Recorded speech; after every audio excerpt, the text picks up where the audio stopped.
Good evening. Guten Abend. Let's open with prayer. Lasst uns mit einem Gebet anfangen.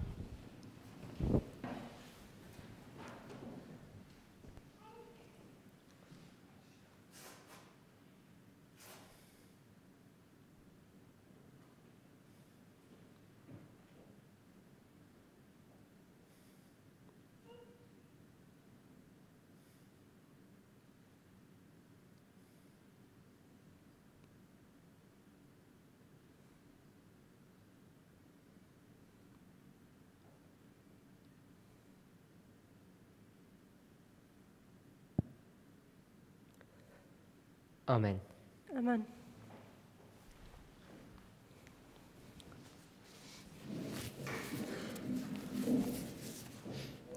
How many presentations do I have?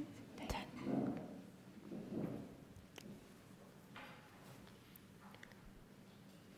1 hour. 1 hour, yeah. There's a clock in the back. Okay, good.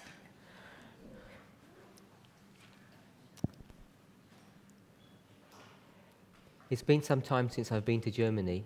Es ist schon einige Zeit her, dass ich in Deutschland war. I think it's been 16 months. Ich glaube, es sind 16 Monate. And a lot of things have happened since I was last here. Und es ist viel passiert, seitdem ich das letzte Mal da war. I think there may be people here who I haven't met before. Es kann sein, dass jetzt hier Leute da sind, die ich noch vorher nicht getroffen habe Or I don't know very well. oder die ich noch nicht sehr gut kenne. So it's always dangerous to assume things. Also es ist immer gefährlich, irgendwelche Dinge anzunehmen. But I do assume that you have some awareness of what's going on in our movement at the moment. Aber ich denke, dass ihr ein bisschen vertraut mit dem seid, was in dieser Bewegung momentan vor sich geht. Als ich hier The audio's gone. das come back. Audio ist weg, es kommt wieder. 2016, Also 2016, my series was entitled An Introduction to the Binding Of. da meine Serie, die ich gehalten habe, der Titel davon war eine Einleitung zu der Zeit des Bindens. And if you've been keeping up with the advancing light that's been shown in this movement, Und wenn man mit diesem voranschreitenden Licht mitgegangen ist in dieser Bewegung, you know that the subject of the binding of has developed quite extensively since then. dann weiß man, dass dieses Thema über diese Zeit des Zusammenbindens, dass dies sehr groß geworden und sich entwickelt hat. I have 10 presentations this week, Ich habe 10 Präsentationen diese Woche and it's my hope to try and tackle some of the controversies that are in our movement und ich hoffe, dass ich in diesen Präsentationen einige dieser Probleme, die in dieser Bewegung momentan herrschen, dass ich da ein bisschen so drüber reden kann. So I want to ask a favor of you all, Also möchte ich jetzt euch um etwas bitten, because I don't know you very well. weil ich euch jetzt nicht sehr gut kenne.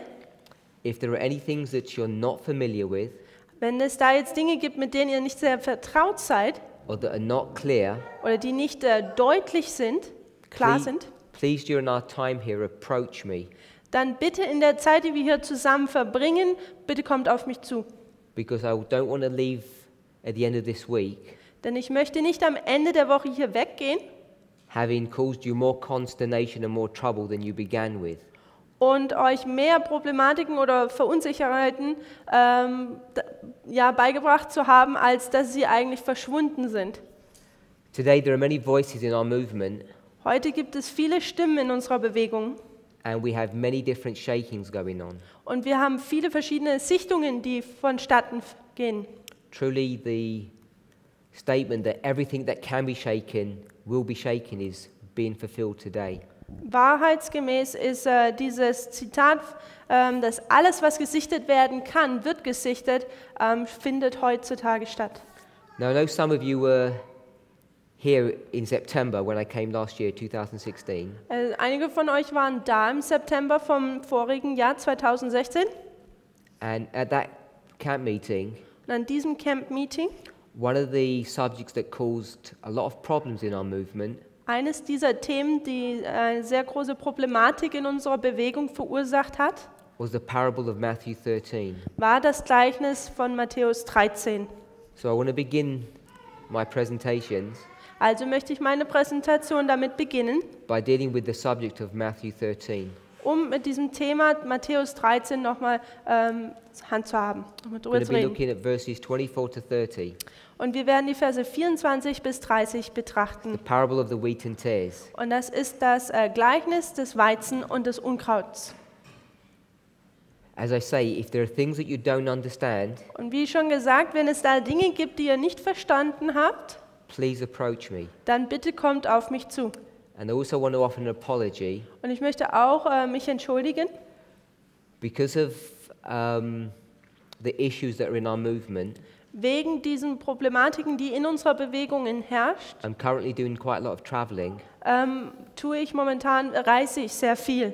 and I didn't have the opportunity to have notes. Und ich habe nicht die Möglichkeit gehabt, Notizen vorzubereiten. That's one reason. Das ist ein Grund. The other reason is Der zweite Grund, because so many things are happening dass so viele Dinge zur gleichen Zeit passieren so quickly. und so schnell, Sometimes it's hard to put notes 2 months before a prophecy school that were going to be relevant at that prophecy school. dass es kaum machbar ist, dass man 2 Monate vor einer Prophetieschule Notizen gibt und dass die überhaupt noch relevant sind, wenn man zu dieser Prophetieschule kommt. So as I go through Spirit of Prophecy quotes, Also während ich da durch die Geist der Weissagen Zitate hindurchgehe, I'm hoping we're all going to be able to follow along. dann hoffe ich, dass wir alle folgen können. But I do appreciate it's not easy. Und ich weiß, es ist nicht sehr einfach. So we begin rereading Matthew 13, verses 24 to 30. Also jetzt werden wir anfangen zu lesen, Matthäus 13, die Verse 24 bis 30. I don't need to read in English, do I? If you want to, if you don't want to. You don't want to? Okay, also Matthäus 13, Verse 24 bis 30. All of them? Yeah, same Okay. verses.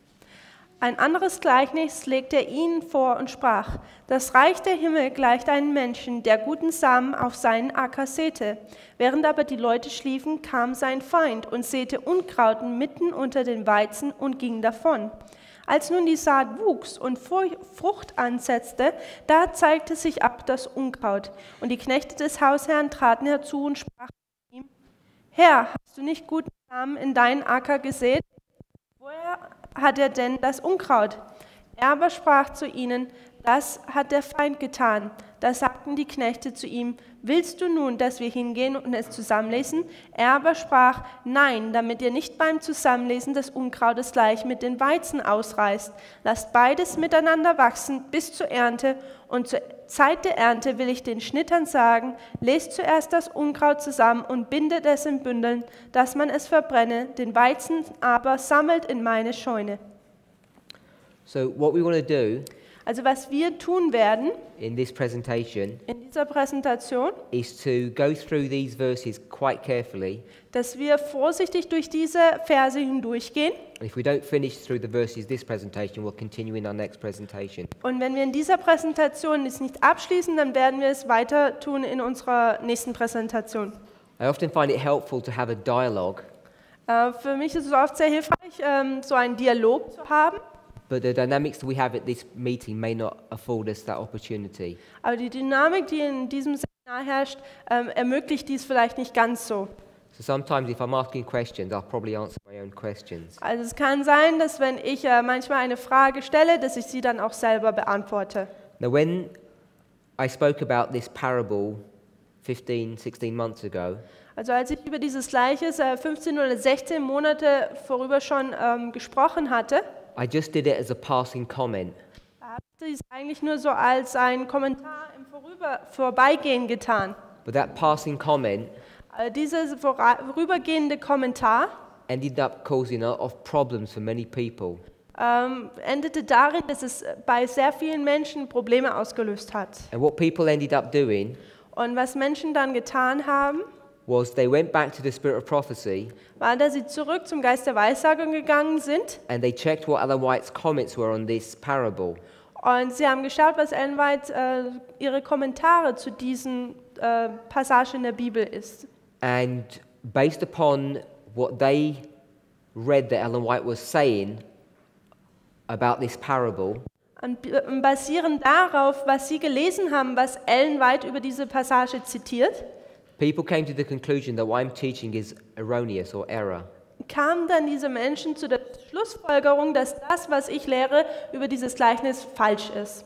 But what many people haven't appreciated Aber was vielen Menschen nicht so, was sie nicht so wertgeschätzt haben, is that when prophets are doing their ministry, dass wenn Propheten ihren Dienst vollrichten, depending upon the circumstances at hand, depending or undepending?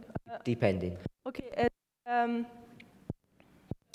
Dankeschön, es hängt davon ab, von den Umständen, die da herrschen, they will make different applications of Bible verses. werden sie verschiedene Anwendungen von Bibelversen vorgehen. And Ellen White is no different. Und Ellen White ist da nicht anders. So, depending on the circumstance that she wants to, that she's confronted with, Also aufgrund der Umstände, mit denen die sie entgegentreten muss, she will make a different application of this parable. wird sie eine unterschiedliche Anwendung von diesem Gleichnis machen. I'm sure all of us have read this parable before, Ich bin sicher, dass alle schon dieses Gleichnis bereits mal gelesen haben. and I'm sure you've all read the passage from Christ Object Lessons, which is the major commentary on this parable. Und ich bin mir sicher, dass ihr auch schon mal dieses Zitat von Christi Gleichnisse gelesen habt, welches dieses größte oder das bekannteste Kommentar zu diesem Gleichnis ist. So, if I were to ask you Also wenn ich euch jetzt fragen würde, what a tear is, was ist denn ein Unkraut? what would you think a tear would be, Was würdet ihr denken, denn was ist denn ein Unkraut? based upon your understanding of this parable? Basierend auf deinem Verständnis von diesem Gleichnis. Straightforward. Wenn man das jetzt einfach so nur liest, was würdet ihr da denken? But what is symbolizing? Also was würde dieses Yes, they don't belong symbolisieren? there. Okay, sie gehören da nicht hin. The reason I asked the question, Der Grund, warum ich diese Frage stelle, ist folgende. because if you go forward to verse 38, Wenn man nämlich zum Vers 38 geht, she says that the field is the world. da sagt sie, der Acker ist die Welt. Now, Ellen White will make different applications of what these tares are, Also er macht verschiedene Anwendungen über was dieses Unkraut denn ist. one of them Und eins davon ist, will say that they're the books sie sagt, das sind die Bücher, that your children read. ist, welche eure Kinder lesen. So she'll say this would be a tear. Sie würde sagen, das hier ist ein Unkraut. She'll do it in English or Englisch. Also schreiben da in Englisch. so she would say this book would be a tear, Also das ist, sie würde sagen, dieses Buch ist ein Unkraut. and you're going to plant this tear Und dieses Unkraut wird gepflanzt in the world, in der Welt, according to verse 38. im Vergleich zu Vers 38. Of course not. Nein. Where would you place this book? Wo würde man dieses Buch denn hintun? Where would it be planted or sowed? Wo würde es denn gesät werden oder gepflanzt werden? Ellen White will tell you Ellen White wird uns sagen, it's going to be planted in the mind dass es im Gedankengut eingepflanzt wird. of your children. Von den Kindern. Now, they don't have TV in Ellen White's age, Also sie hatten noch kein Fernsehen zu Ellen Whites Zeiten. or the internet, Oder sie hatten noch kein Internet. but we could do the same thing, Aber man könnte das Gleiche machen. and we could say a TV Und man könnte sagen, ein Fernseher could also be a tear because it's the same as a book. könnte auch ein Unkraut sein, weil es ist das gleiche wie ein Buch. And if you let your children watch programs that are not suitable for them, Und wenn man die Kinder dann Programme anschauen lässt, die ihnen nicht ihnen nicht gut tun, she'll tell you that you're planting tares dann würde sie sagen, dass du Unkraut pflanzt. and you're sowing seeds, Und man pflanzt da Samen, the harvest of which you will not look forward to.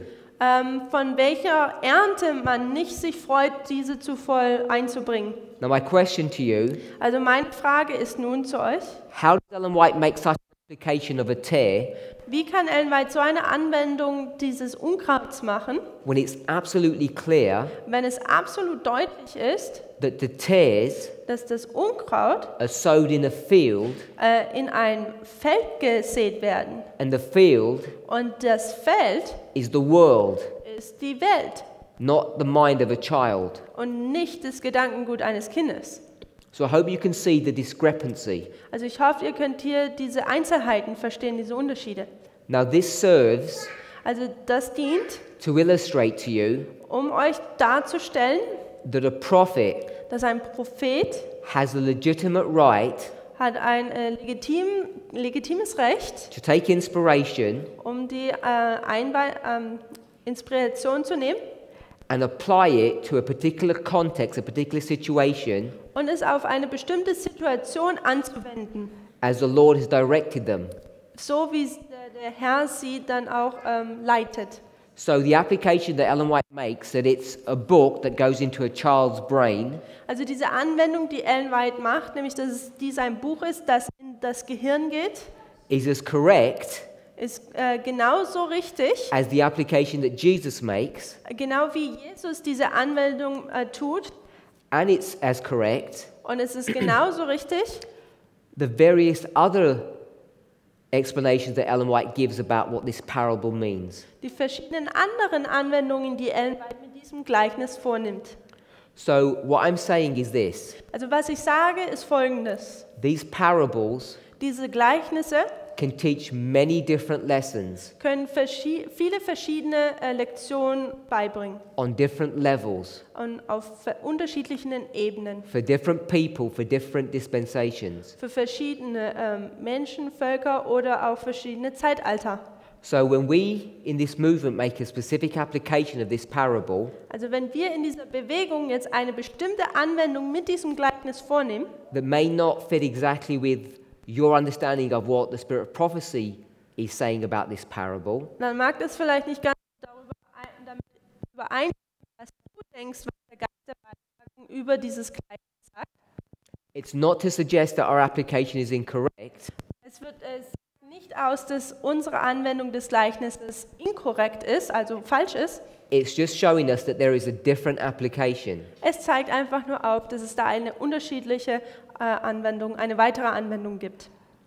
This single issue, Singular? this singular issue, Dieses einzelne Problem oder Thema has caused some people so much trouble hat manchen Menschen so viele Probleme, Bauchschmerzen verursacht, that they've decided to even leave the movement over this issue.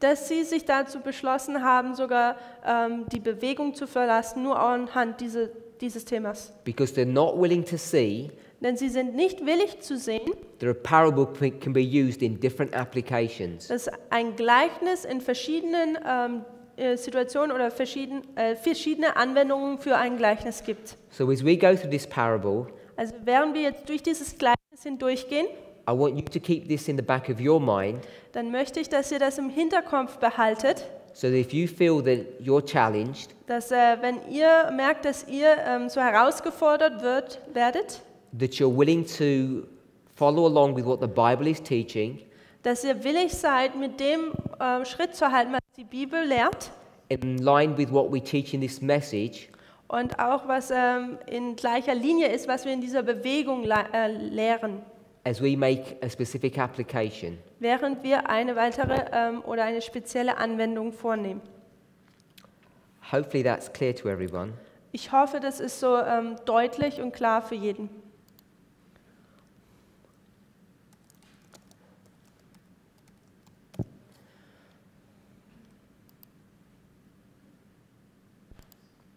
I want to read a Bible passage.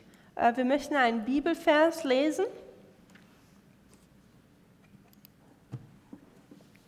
It's a passage that we're all familiar with. Es ist ein Bibelvers, mit dem wir alle vertraut sind. It's 1 Corinthians chapter 15, verse 46. 1. Korinther 15, Vers 46. 1. Korinther 15, Vers 46. Und da heißt es, aber nicht das Geistliche ist das Erste, sondern das Natürliche, danach kommt das Geistliche. So this Bible passage Also dieses Bibelvers seems relatively obscure, relatively innocent, scheint eigentlich so recht einfach zu sein. especially when you see its immediate context. Und vor allem, wenn man es so in dem Kontext betrachtet. Because its immediate context Der Kontext um diesen Vers herum, is dealing with two Adams. da geht es um die zwei Adams. It's dealing with two bodies. Es geht um zwei Körper hier. Now, you can see this if you go to verse 44, two verses back. Man kann das sehen, wenn man zu Vers 44 geht, also 2 Verse zurück. You want me to read it? Please. Okay. Es wird gesät ein natürlicher Leib und er wird auferweckt ein geistlicher Leib. Es gibt einen natürlichen Leib und es gibt einen geistlichen Leib. So the point that Paul is trying to make in this chapter Also diesen Punkt, den Paulus hier eigentlich in diesem Kapitel rüberbringen möchte, is that there are different types of flesh or bodies. ist, dass es da verschiedene Arten von Fleisch oder Körper gibt. In verse 43, Im Vers 43, it says there's a weak, dishonorable body, da gibt es einen unehrlichen oder einen schwachen Körper. and there's a powerful, glorious body. Da gibt es einen kraftvollen und herrlichen Körper. So let's read verse 43 because I want to make an observation here. Also lasst uns Vers 43 lesen, denn ich möchte hier auf etwas aufmerksam machen. Es wird gesät in Unehre und wird auferweckt in Herrlichkeit. Es wird gesät in Schwachheit und wird auferweckt in Kraft. So besides just going through my material, I also like to do some level of teaching. Also während ich hier eigentlich durch so mein Material hindurchgehe, möchte ich auch noch eigentlich was nebenher beibringen, lehren. What I want us to see in verse 43, Was ich möchte, dass wir hier im Vers 43 sehen, when it talks about these two bodies, dass wenn es hier um diese zwei Körper geht, it's using a technique called repeat and enlarge. dann wird hier eine Technik angewendet, die Wiederholung und Erweiterung genannt wird. So I want to show the structure of verse 43. Also möchte ich euch die Struktur des Verses 43 zeigen. The verse is in two sections, Also dieser Vers hat 2 Sektionen, part A and part B. Teil A und Teil B. Hopefully you can see that. Ich hoffe, das kann man sehen. In the English, there's a colon that separates them. Also im Englischen gibt es da so ein, wie viel ist? Also Punkt, Komma, was dann den Satz unterteilt. So the first part of the verse says, Also der erste Teil des Vers sagt, dishonor. also Unehre. And the second part says glory. Und der zweite Teil sagt Herrlichkeit. Then if you go to the next part of the verse, Und wenn man dann zu dem nächsten Teil des Vers geht, it says weakness da heißt es Schwachheit and power. und Kraft. Now,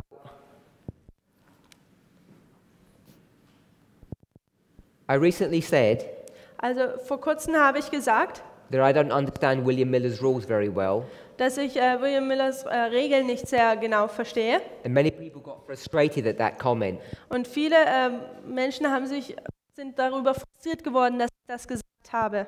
Because I commented Denn ich habe kommentiert, that his rules are not easy to understand and apply. ich kommentiere einfach nur darauf, dass seine Regeln einfach nicht einfach zum Anwenden sind. And people objected at that comment Und Menschen sind gegen dieses Kommentar angegangen. because Ellen White said Denn Ellen White sagt, that his rules are easy to understand and follow. dass seine Regeln eigentlich einfach sind zu verstehen und auch anzuwenden. And the point I was trying to make when I said that comment Und den Punkt, den ich eigentlich rüberbringen wollte, als ich dieses Kommentar gemacht habe, is that the words that he uses in his rules are easy to understand, ist, dass die Worte, die er in seinen Regeln benutzt, einfach sind zu verstehen and the principles are relatively straightforward to see, und die Prinzipien sind eigentlich schnell erkennbar, but the application is not easy. aber die Anwendung ist einfach. And unless you're trained in the methodology that he suggests, Und es sei denn, man ist so trainiert in dieser Methodologie, die er vorgibt oder sagt, die sollte man benutzen, it's easy to make mistakes. ist es sehr einfach, Fehler zu begehen. Now, one of his rules Also eine seiner Regeln ist, says that the Bible is supposed to be its own interpreter. dass die Bibel sich selber auslegt. And in my experience, Und in meiner Erfahrung one of the mistakes that people repeatedly make ist das eines dieser Fehler, die Menschen wiederholt begehen, is when they go to a Bible verse, dass wenn sie zu einem Bibelvers gehen, they pick up a word from the Bible verse, dass sie ein Wort aus diesem Bibelvers herausnehmen. and when they try to understand what it says, Und wenn sie verstehen wollen, was dieses Wort bedeutet, they go to another Bible verse. gehen sie zu einem anderen Bibelvers. Now, sometimes that works, So manchmal funktioniert das auch so, and sometimes it doesn't work. aber manchmal funktioniert das nicht. And it's not really the methodology principle that William Miller suggests that we use. Und es ist nicht unbedingt die Methodologie, die William Miller vorschlägt, dass man diese benutzen sollte. At least it's not the first step.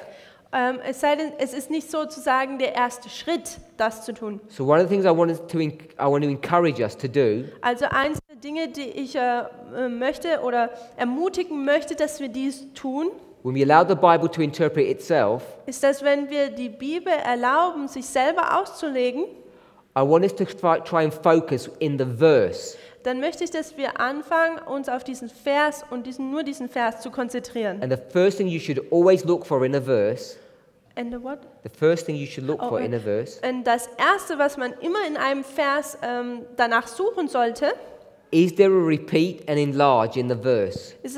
ist es da eine Wiederholung und Erweiterung in dem Vers selber? And if there isn't, Und wenn das nicht ist, is there a repeat and enlarge in the verse before or after? ist da eine Wiederholung und Erweiterung in dem Vers zuvor oder danach? Many people skip this Viele Menschen, die gehen einfach über diesen Schritt hinweg. and they begin to make mistakes in their application. Und sie fangen an, Fehler in ihre Anwendung reinzubringen. And verse 43 is a very nice example of this. Und Vers 43 ist ein sehr schönes Beispiel dafür. So we're just looking in verse 43, Also wir haben in Vers 43 betrachtet and we're seeing the structure of the verse says, honor, glory, weakness, power. und wir haben die Struktur des Verses gesehen. Wir sehen hier Unehre, Herrlichkeit und Schwachheit und Kraft. And so I'm saying this Bible verse will interpret itself. Und was ich sage, ist, dass dieser Bibelvers sich selbst auslegt. So if I asked you Also wenn ich euch jetzt frage, to give me a biblical definition of glory, eine biblische Definition von Herrlichkeit zu geben, instead of going to Webster's dictionary, also anstelle jetzt zu Webster, dem Wörterbuch zu gehen, instead of going to a concordance and seeing all the verses that talk about glory, und anstelle eine Konkordanz zur Hilfe zu nehmen und jetzt alle Verse durchzuschauen, wo Herrlichkeit ist, what is the definition of glory? was ist die Definition von Herrlichkeit? A biblical definition. Eine biblische Definition. Power. Kraft. So we can see the verse itself will interpret itself. Also wir sehen, dieser Vers wird sich selber erklären. I'm not saying it's wrong to go to Webster's, Ich sage nicht, dass es falsch ist, zu Websters zu gehen. and we should certainly go to different Bible verses. Und auf jeden Fall sollen wir auch zu anderen Bibelversen gehen. But what I want us to see Was ich möchte, was man, is that the Bible dass man sieht, dass die Bibel is defining what glory is, definiert, was Herrlichkeit ist. and it's also defining Und es definiert auch, what dishonor is, was Unehre ist. and vice versa. Und auch umgekehrt. So, is there power in the gospel? Also ist Kraft in dem Evangelium? Is there power in the word? Ist da Kraft im Wort? We all would say yes. Wir würden alle sagen ja. And this Bible verse would define what that power is. Und dieser Bibelvers würde auch aufzeigen, was diese Kraft ist. It's glory. Es ist nämlich Herrlichkeit. Now, if I were to ask you, Also wenn ich euch fragen würde, are you weak seid ihr schwach or are you strong? oder seid ihr kraftvoll? Now most people, dann würden meisten Menschen sagen, through a sense of humility, durch demütige Art und Weise würden sie sagen, would say that they're weak. dass sie schwach sind.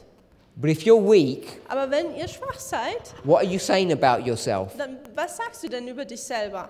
That you're a dishonorable person. Du sagst, dass du ein unehrlicher, unehrbarer Mensch bist That you might even be dishonoring God. und dass du eigentlich Gott Unehre darbietest. And if you think about the implications of dishonoring God, Und wenn man darüber nachdenkt, was das eigentlich heißt, Gott Unehre darzubringen, you see dann sieht they're man, not the same implications as just saying that you're weak and feeble. dass es nicht die gleiche Sache ist, als wenn man nur sagen würde, dass man einfach nur schwach ist und gebrechlich. Too often, Oft we have a very narrow definition of what some of these words mean.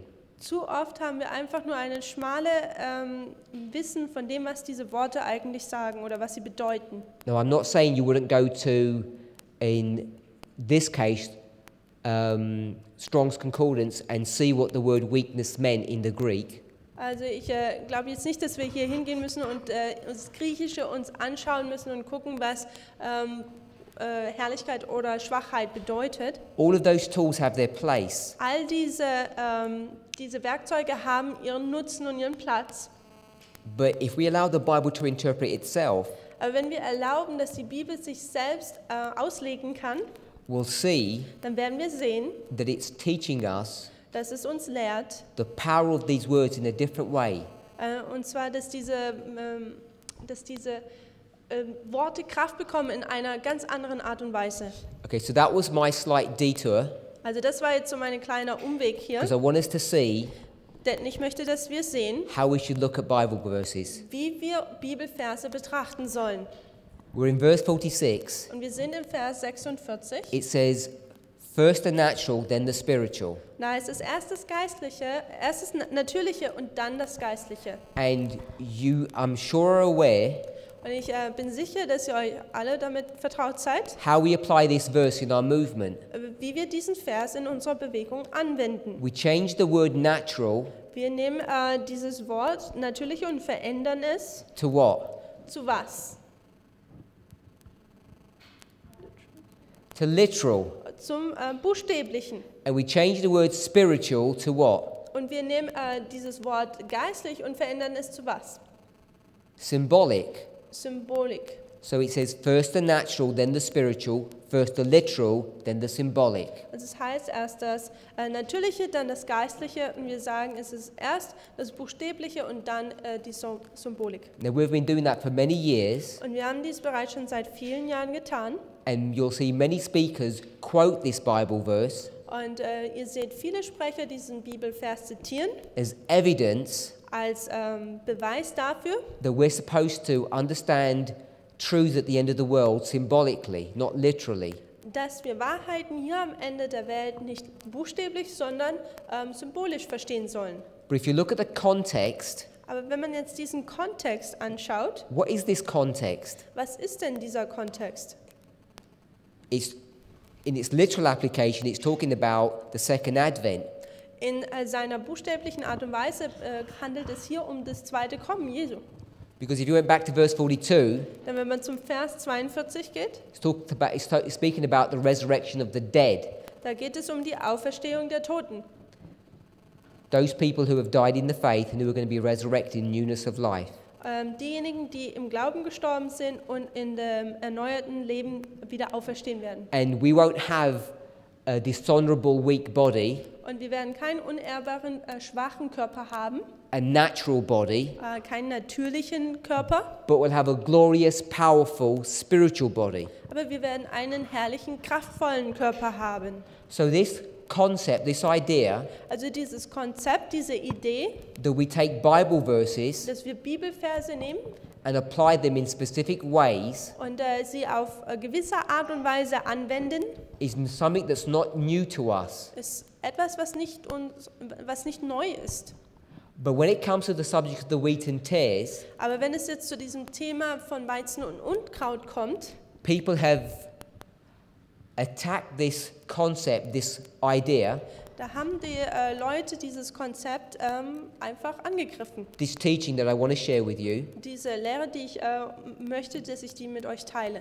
this application, Diese Anwendung, because it's not in apparent agreement with Ellen White quotes. denn es so den Anschein hat, dass es nicht mit Ellen White Zitaten übereinstimmt, When she's quoting specifically about this parable.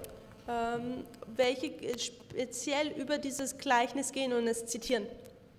Now, we should all understand Also wir sollten alle verstehen, that Scripture interprets itself, dass die Schrift sich selber auslegt. and Ellen White's writings, Und Ellen Whites Schriften, they interpret themselves as well. die tun sich auch selber auslegen. And it's a dangerous position just to take one Spirit of Prophecy quote Und es ist ziemlich gefährlich, einfach nur ein Ellen White Zitat zu nehmen and say that's the all-encompassing definition of a particular subject. und sagen, dass das einfach die Definition ist von einem gewissen Thema. Remember, Erinnert euch, the mind of the child, das Gedankengut eines Kindes, where the tare is sown. wo das Unkraut gesät wird. So the book would become what? The tare, Das Unkraut wird was? Nämlich das Unkraut. and the mind of the child would be what? Und das Gedankengut des Kindes wäre dann was? What's the symbol that the Bible would be giving for the mind? Was ist dieses Symbol, was die Bibel für diesen Verständnis geben würde? It'd be the field. Es würde das Feld sein. Do we agree with that? Können wir damit übereinstimmen? Because you sow seeds in a field. Denn man tut ja Samen in einem Feld säen. You put books in a mind. Man tut Bücher in ein Gedankengut So Ellen hinein. White's saying that a field is a mind. Also Ellen White sagt dann, dass ein Feld ein Gedankengut ist. Jesus is saying the field is the world. Jesus sagt, das Feld ist aber die Welt. And in Christ Object Lessons, Und im Christi Gleichnisse, what does Ellen White say the field is? was sagt sie da, dass das Feld ist? She says it's the church. Da sagt sie, dass es die Gemeinde ist. So you have three different applications of the same symbol. Also hat man hier 3 verschiedene Anwendungen des gleichen Symbols. This should not be a surprise to us. Das sollte keine Verwunderung bei uns hervorrufen. So I want us to keep that in the back of our minds Also ich möchte, dass wir das im Hinterkopf beibehalten, as we begin to make an application. während wir jetzt anfangen, eine Anwendung vorzunehmen. I want to add one more point. Ich möchte noch einen weiteren Punkt hinzufügen. If you see almost every application that Ellen White makes about this parable, Und wenn man fast durch alle Anwendungen hindurchgeht, die Ellen White über dieses Gleichnis vornimmt, it's almost always moral. dann ist es fast immer moralisch. She makes moral application over and over again of this parable. Sie macht moralische Anwendungen anhand dieses Gleichnisses über und über immer wieder. But we know Weil wir wissen, that the everlasting gospel dass das ewige Evangelium, is a three-step prophetic testing message dass es eine dreifältige prophetische Testbotschaft ist, that develops and then demonstrates two classes of people. welches erst entwickelt und dann 2 Klassen von Anbetern demonstriert. And it's this understanding Und dieses Verständnis that we are under a prophetic testing message, ist, dass wir unter einer prophetischen Testbotschaft sind, not a moral testing message, nicht einer moralischen Testbotschaft, that gives us the legitimacy welches uns das Gewicht gibt oder das Recht, of not disagreeing with the spirit of prophecy, nicht mit dem Geist der Weissagung nicht zu übereinstimmen, also ihn entgegengesetzt zu sein, but rather giving a different application. aber eher noch eine andere Anwendung hinzuzufügen. So we're giving a prophetic application, not a moral application. Also geben wir eine prophetische Anwendung, keine moralische. And we know that to be correct, Und wir wissen, dass dies recht ist. Recht because ist. if you go into any of the major stories that we speak of, Denn wenn wir in egal welche dieser großen Geschichten gehen, über die wir oft reden, are we all familiar sind wir alle vertraut mit.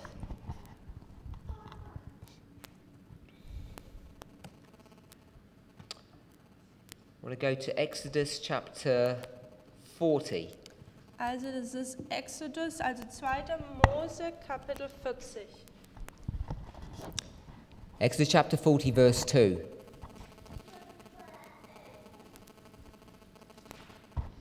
Now, when Ellen White comments on this verse, Also wenn Ellen White auf diesen Vers dann kommentiert, 2. Mose Kapitel 40, Vers 4. I haven't given the verse yet. Okay. When she comments on this verse, Also wenn sie zitiert, she's going to make a moral application. dann wird sie eine moralische Anwendung machen.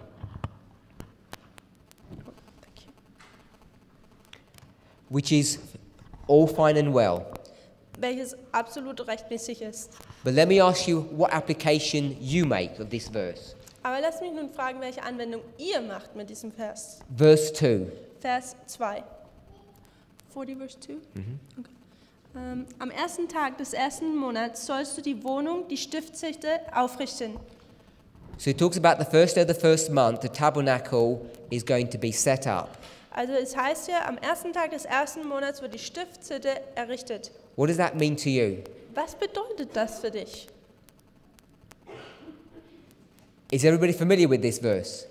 Ist jeder mit diesem Vers vertraut? Is anybody not familiar? Put your hand up. Wenn jemand nicht vertraut ist mit diesem Vers, Hand bitte hoch. To my sisters. 2 meiner Schwestern. Okay, everyone else is.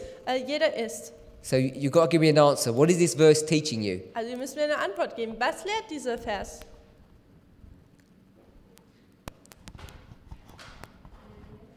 9/11.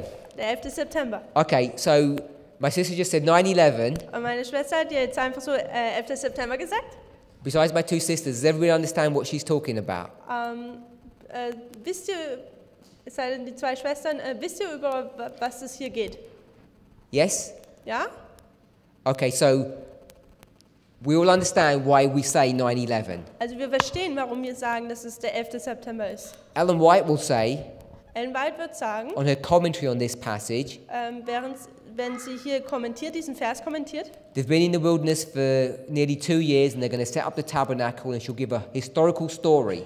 Sie sagt, sie sind seit 2 Jahren unterwegs und sie tun die Stiftshütte aufrichten und dann gibt sie so eine historische Abfolge, von was passiert. Now we come Und dann kommen wir and we say, no, und dann sagen wir, nee, this verse means dieser Vers bedeutet 9/11. den 11. September. Someone in the church Und jemand in der Gemeinde, who's an expert on the spirit of prophecy der Ellen White liest, will say that you're just teaching error. der wird sagen, du lehrst hier Irrlehre. Because Ellen White speaks nothing about 9/11 or end-time prophecy. Denn Ellen White spricht hier überhaupt nicht über den 11. September oder Endzeitprophetie. Because she's making Denn sie a historical or moral application. macht eine historische oder moralische Anwendung. And we're making a totally different application. Und wir machen eine komplett andere Anwendung. We're changing this tent We're changing? Yeah. Wir ändern dieses Zelt, into a church, diese Stiftshütte in eine Gemeinde.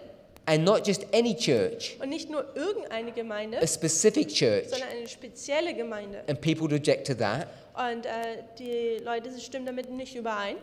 Then we make the first of the first month, Und dann nehmen wir den ersten Tag des ersten Monats, April the 19th, 1844, den 19. April 1844, using Karaite reckoning. im kariatischen Kalender oder Anwendung, ja, Then we Zeitrechnung. transfer that Dann nehmen wir das und transformieren dies to 9/11. und sagen, das ist der 11. September. And how do we do that? Und wie tun wir das denn? Through an obscure spirit of prophecy quote, Es ist durch ein Ellen White Zitat, based upon the idea basierend auf den Grund, that April the 19th, 1844 is the arrival of the second angel's message.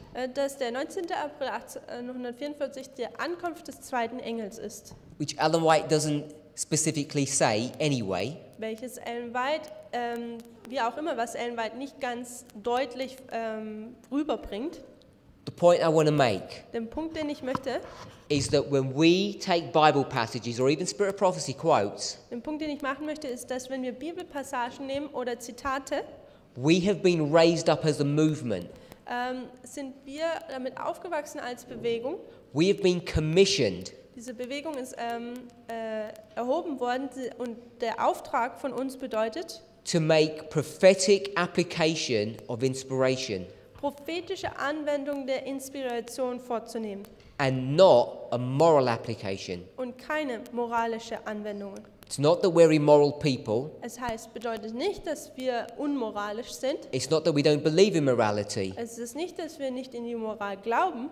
But we've been raised up as a movement for a specific task. Diese Bewegung wurde ins Leben gerufen, um etwas zu vollrichten, eine bestimmte Sache zu vollbringen. That's why my sister correctly said, Und das ist der Grund, warum meine Schwester hier korrekt geantwortet hat, when she comes to this verse, dass wenn sie zu diesem Vers kommt, she's not looking at fabrics and tents and poles. da schaut sie nicht an, wie die Stoffe sind und die Zelte und die Pfosten. She's looking at prophecy. Sie schaut die Prophetie an. She's looking at a church. Sie schaut sich die Gemeinde an. She wants to try and understand what these fabrics would mean at the end of the world. Sie würde versuchen wollen zu verstehen, was diese Tücher am Ende der Welt bedeuten. Maybe you want to see how big this sanctuary was, its measurements. Vielleicht würde man auch sehen wollen, wie groß diese Stiftshütte war. I'm sure you're all aware when people do that, they come up with a number of different 2520s. Und ihr seid bestimmt auch damit vertraut, dass wenn Menschen dies tun, mit verschiedenen oder mehreren 25-20 da aufkommen. So when people Also wenn Menschen tell you euch sagen, that it's incorrect dass es inkorrekt ist, to make a prophetic application of Matthew 13 dass es falsch ist, eine prophetische Anwendung von Matthäus 13 vorzunehmen, because Ellen White makes a moral application, weil Ellen White eine moralische Anwendung macht, you should be careful about taking that counsel. dann sollte man sehr vorsichtig sein, diesem Rat zuzuhören oder anzunehmen. Because those very same people, Denn diese gleichen Menschen, when it suits them, dass, wenn es ihnen gerade passt, will very quickly and readily make a prophetic application werden sehr schnell so eine prophetische Anwendung machen, wo es ihnen passt. without any spirit of prophecy backing. Ohne irgendeine Backup oder so einen Hintergrundform Geist der Weissagung. On a different Bible verse, just as Exodus chapter 40. Oder bei einem anderen Bibelvers, wie zum Beispiel hier bei 2. Mose 40. So, over and over again, Also immer und immer wieder we should understand that when we approach the scriptures, it should be with a prophetic viewpoint, not moral. sollten wir verstehen und auch sehen, dass wir, wenn wir die Bibel annehmen oder durchlesen oder so, dass wir diese Anwendungen prophetisch durchsehen und nicht prophetisch vornehmen und nicht moralisch. Now, another Bible verse, Jetzt ein weiterer Bibelvers. we don't even have to turn there. Wir müssen noch nicht mal dahin gehen. Leviticus 23, verse 5. Levitikus 23, also 3. Buch Mose 23, Vers 5. All it says Und all, was es dort sagt, is the ist, 14th day of the first month und da heißt es, in dem 14. Tag am 1. Monat is the Passover. ist das Passa. So, what does that mean to us? Was bedeutet dies für uns? What did we say about Leviticus 23, verse 5? Was sagen wir über 3. Buch Mose 23, Vers 5? What would you do with that? Was würdest du mit ihm tun? Anybody have any thoughts? Hat jemand irgendeinen Gedanken dazu?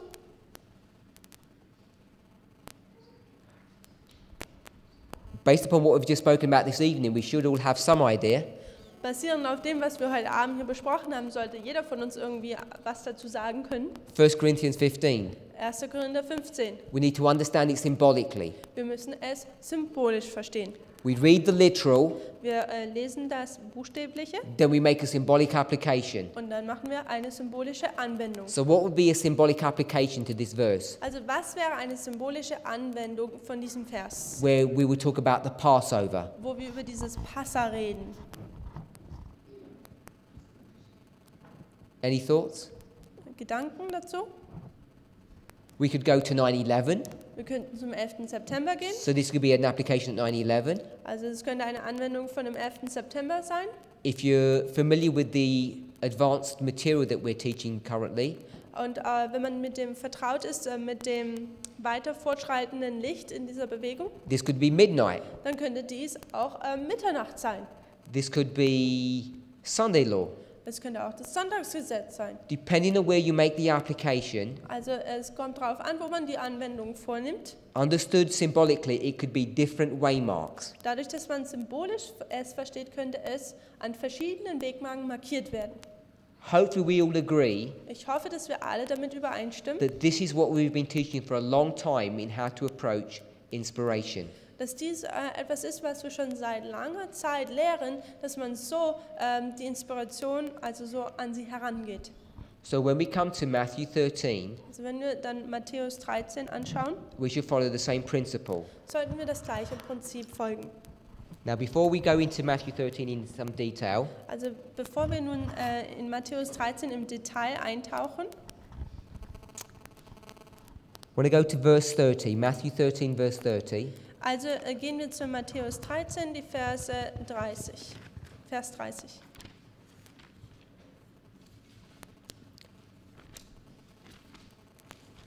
Talks about reapers.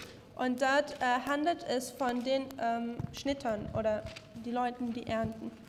Now, in the commentary, Also im Kommentar Jesus is going to explain what these reapers are. wird uns dann Jesus sagen, wer diese Schnitter sind. So we read Matthew 13, verse 30 or 29? We read 24 till 30. Yeah, just that one verse. 29, I think. Okay, also, where they ask, say, should we, Verse 30 Vers 30, okay. Also Vers 30, talks about reapers. da geht es um die Schnitter. In verse 41, In Vers 41, Jesus is going to tell you who the reapers are. da wird er sagen, wer die Schnitter sind. Who are the reapers? Wer sind die Schnitter?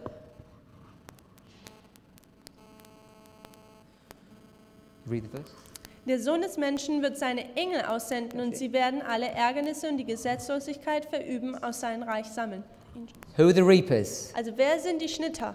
Angels. Die Engel. Okay, now we read 1 Corinthians 15, verse 46. Yes.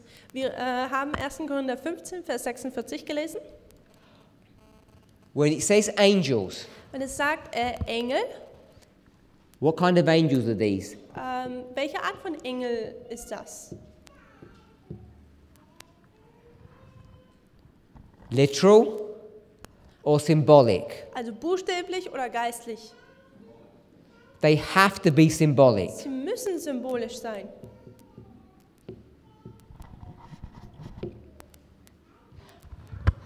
Now, if you've been in this movement any length of time, Also wenn man in dieser Bewegung schon in geraumer Zeit ist and many of the people who are opposing these truths have been, und man hat die Menschen like the people who oppose this message have been? many of the people who have left this movement now Okay, sorry. Viele Menschen, die die Bewegung jetzt nun verlassen haben, over this issue über diese Thematik, have been in the movement for some time, sie waren schon in der Bewegung geraume Zeit. and they believe 1 Corinthians chapter 15. Und sie lesen 1. Korinther 15, Vers 46. They teach it.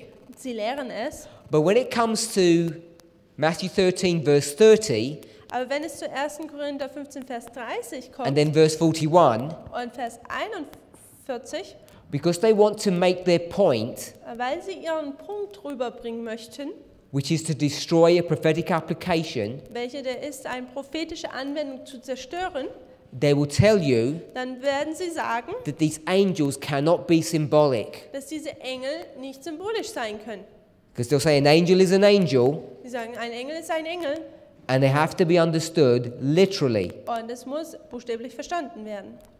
Now, I want us to really think about this, Also ich möchte jetzt darüber wirklich, dass wir darüber nachdenken. because it's based upon these fundamental rules that we should all be familiar with, Denn basierend auf diesen fundamentalen Prinzipien oder Regeln, mit denen wir alle vertraut sein sollten, and we all claim to accept and believe, und wir alle behaupten, dass wir dies annehmen und glauben, that we will be able to make a right interpretation of.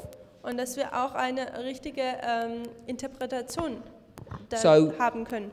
If these angels were literal, Also wenn diese Engel buchstäblich sind, that would be one thing. dann wäre das eine Sache. If they were symbolic, Wenn sie symbolisch sind, it would be a totally different answer. das ist eine komplett andere Antwort dann. Now, do we know any symbolic angels? Kennen wir irgendwelche symbolischen Engel? That this movement dass diese Bewegung is built upon. darauf aufbaut. Of course, Ja, natürlich. I gave you the statement that we use. Habe euch dieses Statement, diese Aussage gegeben, die wir immer benutzen. The everlasting gospel Das ewige Evangelium is a three-step prophetic testing message. ist eine dreifältige prophetische Testbotschaft. And where do we read that phrase, everlasting gospel? Und wo kommt dieser Wortsatz her, das ewige Evangelium? Revelation 14, Offenbarung Kapitel 14, verses 6 to 11, Vers 6 bis zu 11, which is the three angels' messages. welches die drei Engelsbotschaft ist. And every Adventist knows, Und jeder Adventist weiß, what do we know about those angels? was wissen wir über diese Engel. You don't even have to be in the message to believe this. Du musst noch nicht mal in der Botschaft sein, um dies zu glauben. Are those angels literal or symbolic? Sind diese Engel buchstäblich oder symbolisch? They're symbolic. We know they're symbolic. Sie sind symbolisch. Wir wissen, dass sie symbolisch sind. If they were literal, Wenn sie buchstäblich wären, think of the implications, dann denkt über diese Auswirkungen nach. the foolish conclusions that you'd come to. Die törichten Schlussfolgerungen, zu denen man da kommen würde. I'll give you one example. Ein Beispiel. We just read or commented from Revelation 14. Wir haben gerade Offenbarung Kapitel 14 kommentiert oder zitiert. First, second, and third angels' messages. Erste, zweite und dritte Engelsbotschaft. Now, often when we do our studies, Also wenn wir oft unsere Studien vornehmen, 14, verse 6 and 7, die Verse, Kapitel 14, Verse 6 und 7, we say this is the first angel's message, da sagen wir, dies ist die erste Engelsbotschaft. but it's specifically Aber im Speziellen the arrival. ist es die Ankunft. Why do we make that point? Warum machen wir diesen Punkt, diese Behauptung? Because we want to jump from that point to another point. Denn wenn wir von diesem zu einem weiteren Punkt gehen, Where do we want to go from the arrival of the first angel's message? Where do we want to go to? von der Ankunft des ersten Engels, wo wollen wir denn als nächstes dahin gehen? Revelation. Offenbarung. We want to go to Revelation 10. Zur Offenbarung Kapitel 10. Because in Revelation 10, Denn in der Offenbarung Kapitel 10, you've got another angel coming down. da hat man einen weiteren Engel, der herniederkommt. And we understand this angel that's coming down Und wir verstehen, dass dieser Engel, der herniederkommt, is also the first angel, auch der erste Engel ist. but it's not its arrival, Aber dies ist nicht die Ankunft, it's its empowerment. sondern die Bekräftigung. We're familiar with this. Wir sind mit dem vertraut, nicht wahr? This is 1798, Dies ist 1798 and this is und das ist 1840. 1840. Now, if these were literal angels, Also wenn dies jetzt buchstäbliche Engel wären, when this angel comes down, dann wenn dieser Engel herniederkommt, if this is a picture of the earth, wenn das jetzt so ein Bild von dieser Erde wäre, and this is land and sea, und das ist das Land und das Meer, where's this angel standing? wo steht denn dieser Engel? It has one foot on the land Es heißt, ein Fuß ist auf dem Land and the other on the sea. und der andere auf dem Meer. And what does Ellen White say this means? Und was sagt Ellen White, was dies bedeutet? So, my brother says worldwide. Mein Bruder sagt, dass dies weltweit bedeutet. Now, if this means worldwide, Also wenn dies jetzt weltweit bedeutet, how big is this angel? wie groß ist denn dieser Engel? I mean, he must be hundreds, if not thousands of meters tall. Da müsste er ja Hunderte oder Tausende von Metern hoch sein. This must span hundreds or thousands of kilometers. Das müsste eine Spanne von Hunderten oder Tausenden von Kilometern And sein. worse than that, Und noch schlimmer, the earth is a sphere. die Erde ist ja rund. So how can his 2 feet Also wie können seine 2 Füße even go round a sphere? da so rumfassen? All I want to show us Alles, was ich euch aufzeigen möchte, is that people, dass Menschen either through lack of care and attention entweder aufgrund fehlender Aufmerksamkeit oder dass sie sich einfach nicht so darum scheren or because they have their own agenda, oder weil sie ihre eigene Überzeugung haben, they have their own misconceptions, weil sie eigenen Verständnisse, what has happened in our movement was in unserer Bewegung vonstatten geht, over the last 16 months, in den letzten 16 Monaten, in fact it happened before that, es passierte schon bereits sogar davor, because it happened in 2014, denn es passierte in dem Jahr 2014, when people als Menschen went to the book of Isaiah zu dem Buch Jesaja gegangen sind and Zephaniah, und Zephania, and it speaks about towers, und dort geht es um Türme, and they wanted to make them literal. und sie wollten da diese Türme buchstäblich anwenden. And we thought we'd got over that issue. Und wir haben gedacht, wir haben das behandelt. But lo and behold, Aber siehe da, this controversy between the literal and the symbolic is alive and well in our movement still. dieser Kampf zwischen dem buchstäblichen Geistlichen oder Symbolischen ist in unserer Bewegung immer noch sehr lebendig. And if you get trapped into this mindset, Und wenn man in diesen Verständnis oder dieses Verständnisgut so reingefallen ist oder gefangen ist, you will inevitably fall and stumble off the path. dann ist es einfach unausweichbar, dass man einfach vom Pfad abkommt und fällt.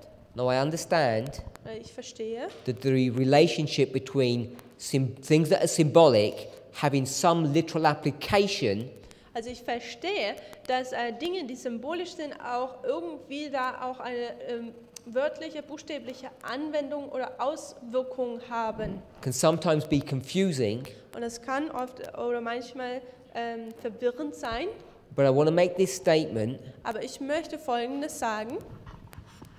Let me make this statement first. Lass mich Folgendes erst sagen. You've probably heard people say something like this. Ihr habt wahrscheinlich schon Leute gehört, die Folgendes sagen. Before the cross, Vor dem Kreuz it's local ist es lokal and literal, oder buchstäblich and after the cross, und nach dem Kreuz it's worldwide ist es weltweit and symbolic. und symbolisch. Have you heard that concept before? Habt ihr das schon mal gehört?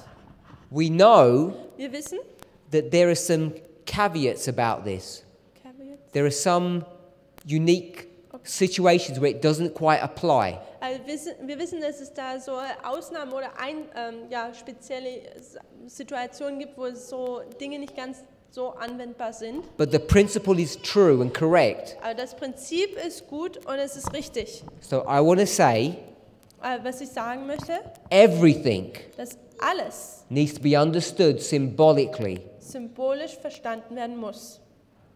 When things are understood symbolically, Wo die Dinge symbolisch verstanden werden, sometimes they have a literal application. haben sie manchmal eine buchstäbliche Anwendung. And it's this confusion Und diese Verwirrung, that some people struggle with. wo manche Leute herausgefordert sind oder so ein bisschen Probleme haben. I'll give you an example of this. Ein Beispiel dafür. Daniel chapter 11. Daniel Kapitel 11.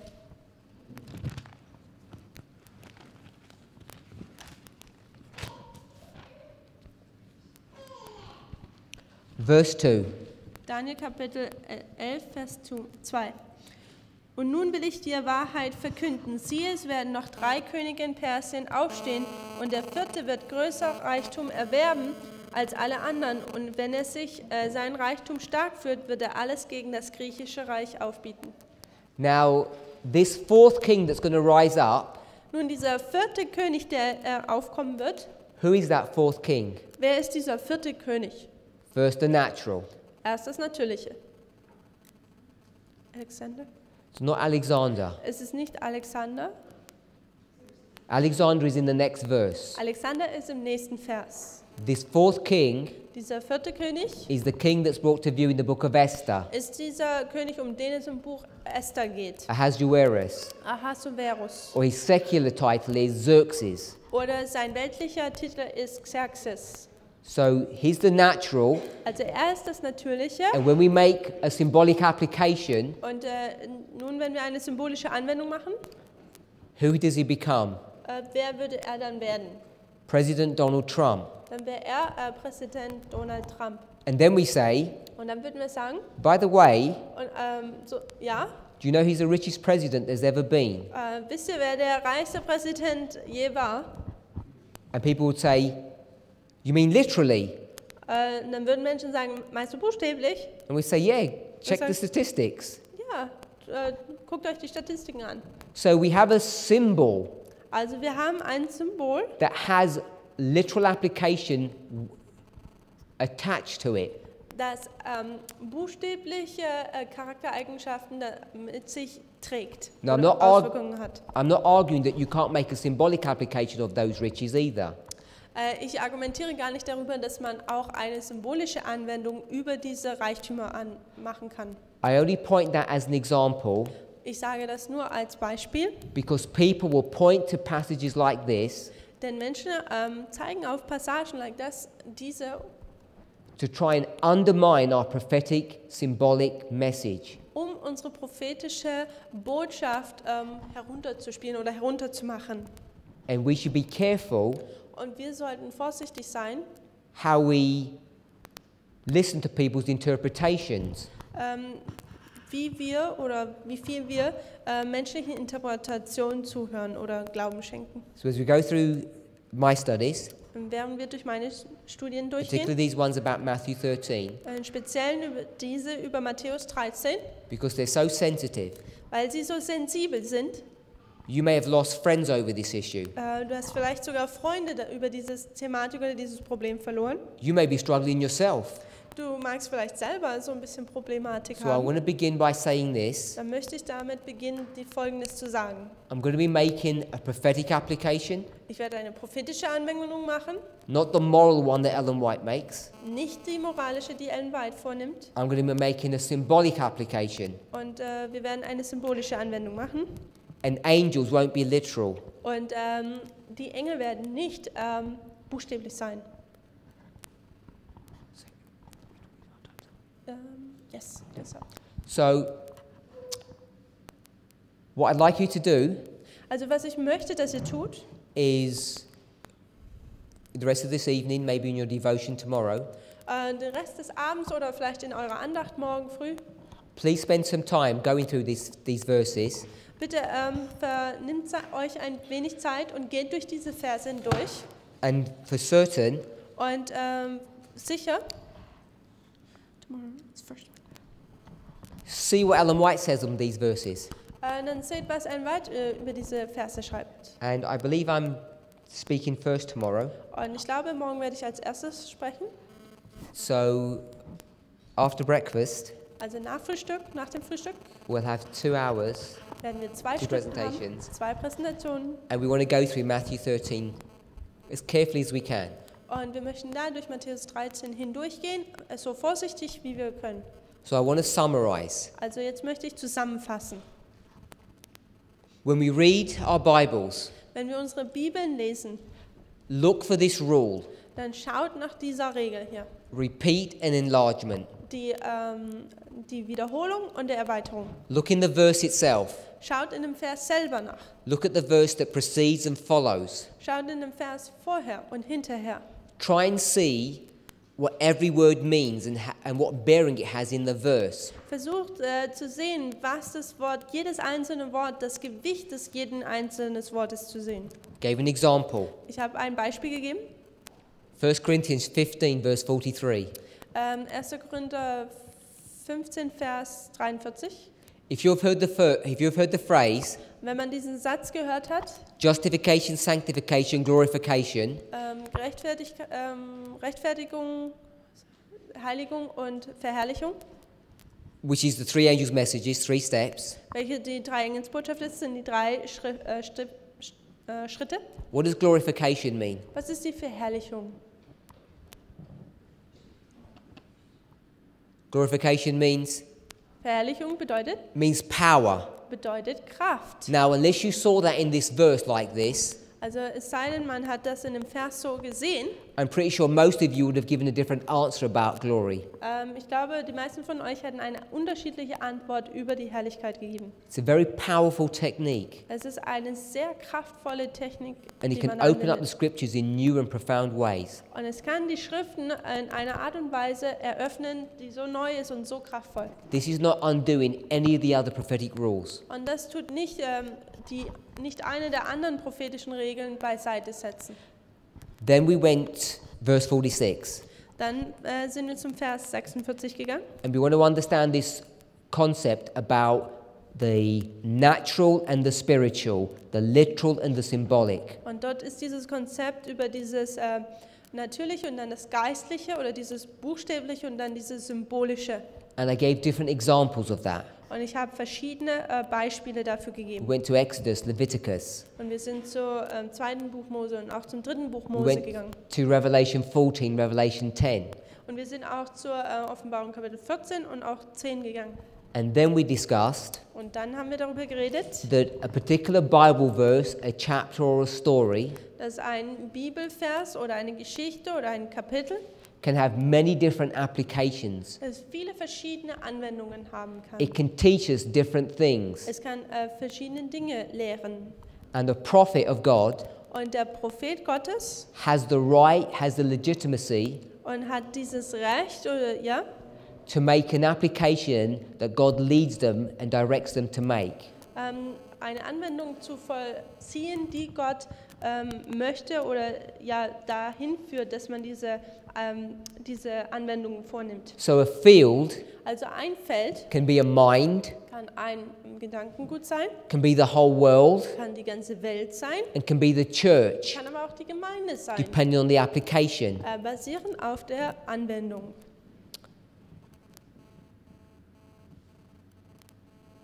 And I think that's all we covered. Und ich glaube, das ist alles, was wir drüber geredet haben. Let's pray. Lasst uns beten.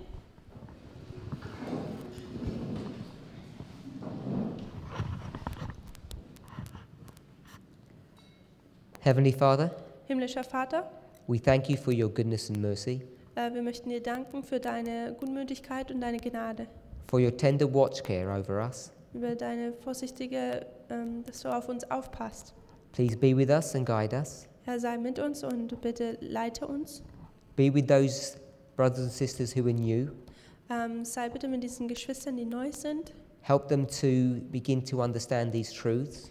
Helfe ihnen, diese Wahrheiten zu verstehen.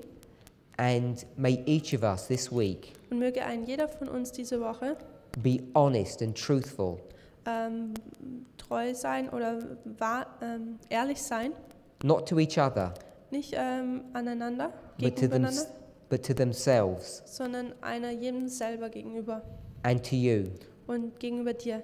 You've told us Du hast uns gesagt, that the sealing dass das Versiegeln, is both intellectual and spiritual. beides ist intellektuell, aber auch geistlich. May each of us Möge jeder von uns be intellectually honest intellektuell ehrlich sein and truthful und wahrhaftig to ourselves and to you und wahr sein oder ehrlich zu dir und dir sein, ja. as we study your prophetic message. Indem wir während wir dein Bibel oder dein Wort studieren. In Jesus' name, amen. In Jesu Namen. Amen.